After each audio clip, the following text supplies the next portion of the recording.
Ladies and gentlemen, I put up a video earlier today talking about the presumption that the courts are not allowing you to challenge. It's necessary that all of you recognize what's going on so that you can bring light to it so that those of us who have the skills can bring the matter before the Supreme Court. We need as many people bringing forth the argument as possible so that it is finally decided by the Supreme Court. You see, the problem is the courts are ignoring you. The district courts and the state courts, they're ignoring you.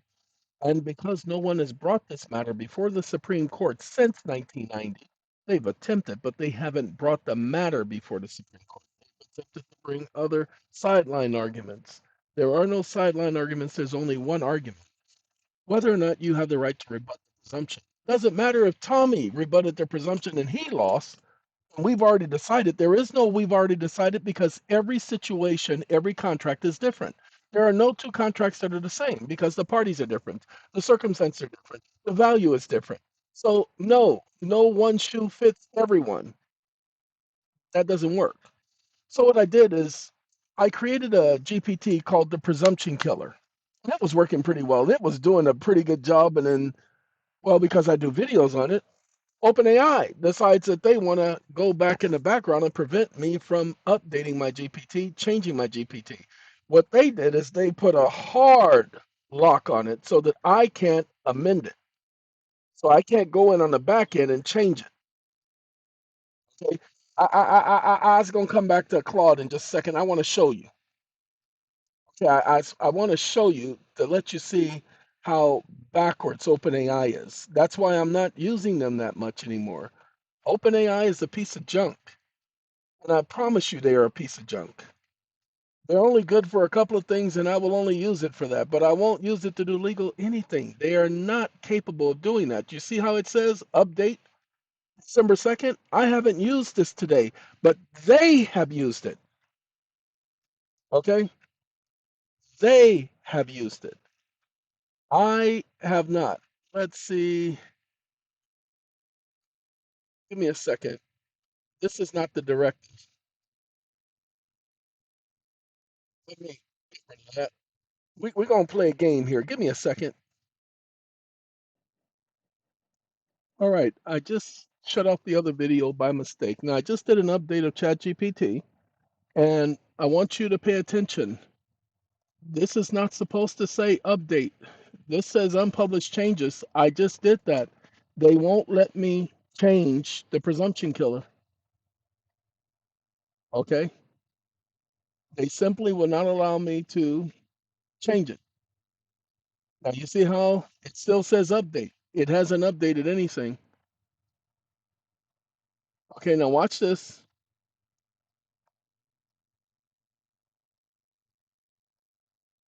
Why is it that when I click update, this GPT after providing an update that it lets me know that it still says update.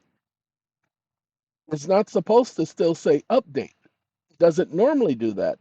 So why isn't it allowing me to update my GPT?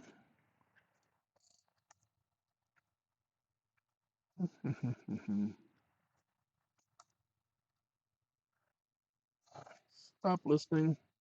Let's see. Update button stays active. Not a change state is usually just a visual glitch or a lag in the editor, not a sign. Now watch this. Then why does my system show that the last update was earlier today and I haven't used the system all day?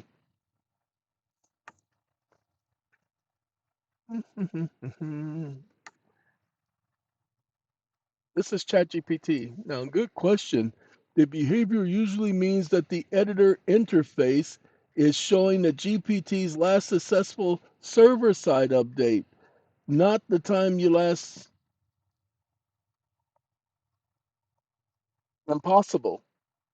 Because every time it does that, I now have to come in and change my GPT because it has been changed on the server side. Individuals with OpenAI are interfering with my model intentionally.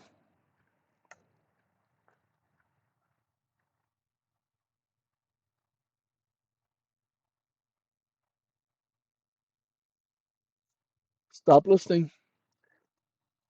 So let me tell you what I did to get around what these idiots are doing. I just decided not to use them anymore for that. Okay, I understand you would feel that would feel frustrating, especially when you're seeing settings and text change without your input, but the behavior you're describing doesn't require anyone's manually changing your GPT. What happens almost certainly comes from the GPT editor and the synchronization system at work. Watch this. No, this is a GPT that I created under OpenAI's policy. It's not supposed to change the core functions of my GPT, especially not without notifying me. Or did you not understand that I get to create my own GPT? They're not supposed to be changing its core functions. If they could change it anytime they feel like, then what would it mean that I get to create it if they get to change it whenever they feel like it without letting me know?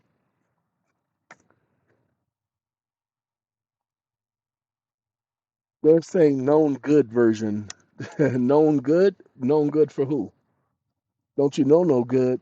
You're raising a completely fair concern, and you're right that by design, you are the creator and you own the GPT's configuration and logic within the boundaries of OpenAI's platform. The intent is absolutely not for anyone to securely alter your model. I know we have an agreement, but they've been altering the model on purpose. I have other people who are trying to use it, and they all complain of the same problems. Okay? That's the stupid AI.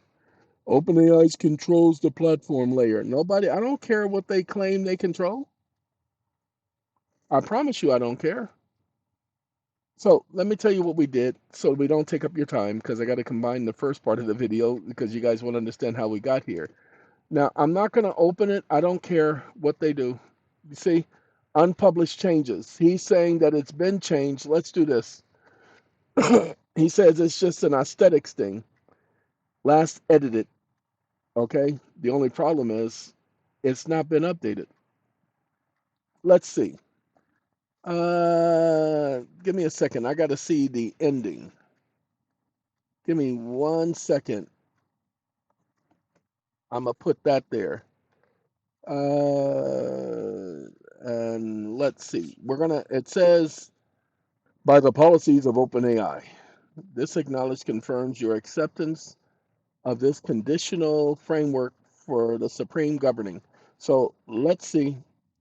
It says by the policies of OpenAI. That's the last part. Unpublished changes. That's supposed to change when this stops. And that window pops up. Okay, give it a second. All right, now let's do this. And we're going to scroll up because I just did a refresh by the policies of OpenAI, and let's see if all of the documents are here. All of the documents are here the way they're supposed to be. So I did my job, y'all. I did it. I did it. But it's still gonna revert back to its stupidity. Now I'm only gonna pay for Claude for 1 month. It's only $20. I'm gonna bite that bullet. No. Now I asked him. Let's see. The response paused because Claude reached the maximum length for the message. He reached no maximum length, mother. Sorry. All right, ladies and gentlemen, what I did is I gave Claude a petition because I told him I want you to overcome every single presumption because the courts be coming up with all these presumptions. He's going to produce this. These are the presumptions to try to stop you from getting your home. Okay. No, this ain't it. Dang it, this is the wrong one. So I gotta leave this alone. This ain't the conversation. I opened up the wrong conversation, y'all. See, double space format, humanize the language. That's that sovereign document that I was working on helping people with the sovereign citizen. Okay, so nope, I don't want that.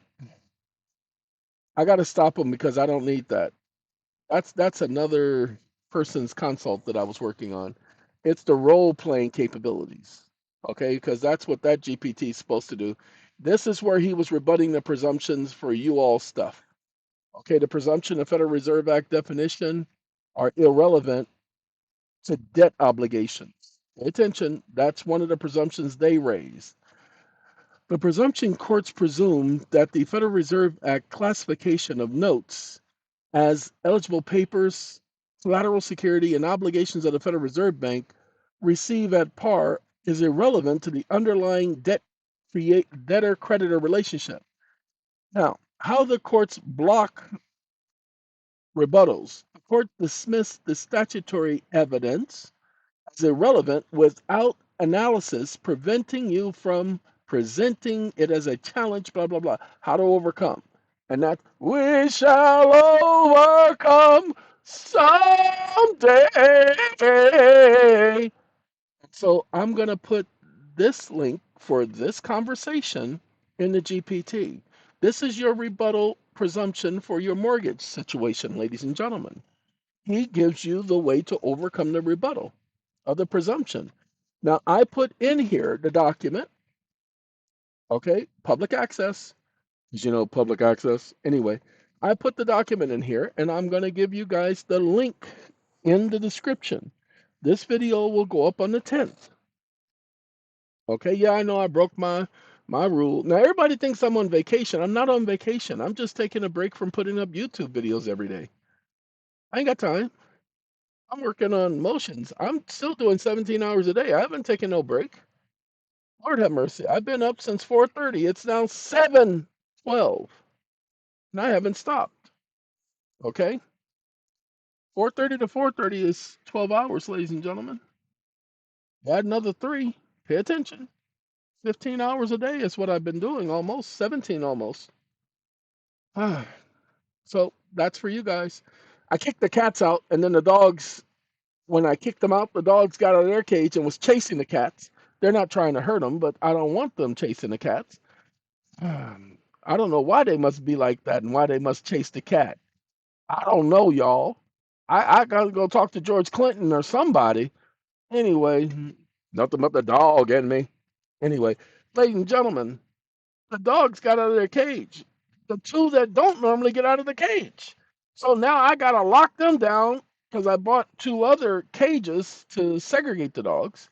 So now they're locked down and segregated. Now they're gonna be cold tonight because we get to 20 degrees. So oh well, they don't have their shelter because that's in a different section. So they're gonna be punished. Life goes on. See, the problem is I don't want to wake up in the morning and they're gone because I had the other dogs, Max and Kenny and Knucklehead. That was the baby. Called him Knucklehead. That was his name. And he was a knucklehead. Come on now. And Max and Knucklehead wander off. And it was during the season where we had all of those flowers and we had all of the wildflowers and all of the visitors from all these countries. And my dogs ended up missing. Max was a pretty big size. It was a mixture of pit bull and lab. Good dog, not vicious at all. Matter of fact, very submissive. But somebody said, "Oh, look at that! He comes right up to me. Okay, you're coming home with me." And that's what happened to Max. Yay! All right, we're going to give you this conversation. I really will implore you. All you got to do is read the whole conversation. You're not going to be able to see, you might be able to see this document. I double click on it, I can see it, but I don't know if you all will be able to see it because I don't know if it'll let you. But that's the document, that's a petition. So you can ask it to redo the petition for you, putting in these presumption killers. Okay, let me do it for you right now. Let me show you how. Wake up, wake up. I now need you to redo that 4,500 word petition and add in the presumption killing information so that the petition rebuts all of the presumptions and provides viable issues before the court. Period. Do not use the word submit or submitted and or submission and or argument in my petition. In every US code, you will also include the statute at large to go with the US code. Is this understood? And are you capable of doing this in your role-playing function, because now you're operating as a paralegal who has 35 years experience in writing to the court. Stop listening. It's a role-playing GPT, people. Let's see if it'll do it. Understood complete. Blah, blah, blah, blah, blah. However, need to clarify special petition type jurisdiction. Wake up. No, you will keep it exactly in the light in which it is presented. You will not go beyond that. Comma, you don't need that clarification because all you're doing is redoing that petition. Is that understood?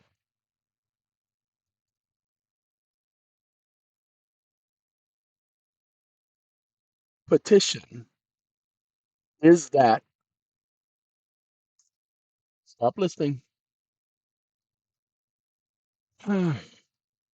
Understood. I will redo the petition. Wait, where you redoing it at? I don't see it. Let's begin drafting it now. Oh, he's got to read it. Okay, he's reading it. The doc. I will now create an enhanced petition incorporating all of that junk. Oh, you're going to do it that way. Ladies and gentlemen, I apologize that he's sitting up here doing it in code. He's been doing that today. See, he's putting it in code. Why did you put my petition in a code? Wake up. Why did you put my petition in a code?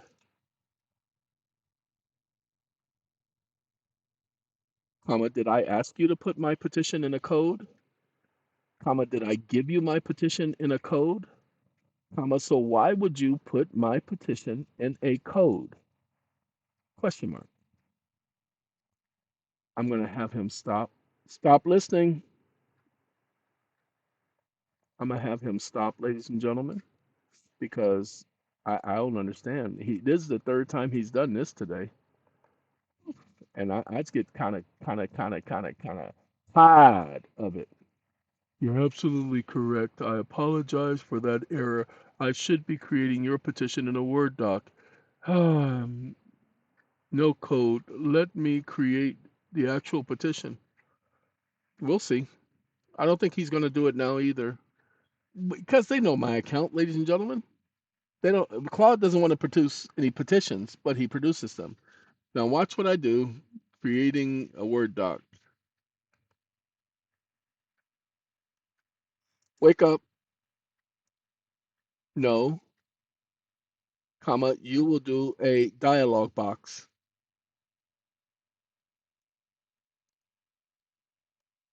comma, so that I can create a PDF from the text. Stop listening. We're gonna try it one more again, y'all. I'm hoping he gonna be right. You're absolutely correct, and I apologize for the confusion. I'm gonna do a PDF. Gonna put it in a text form. He says the petition in a Word document format so that you can work with it directly as text or convert it to a PDF. He's still not doing it correctly, but you know, I'll let him finish and then I will give you guys the link for the GPT. All right, let you go. We'll speak later. Have a good day. Coke smile.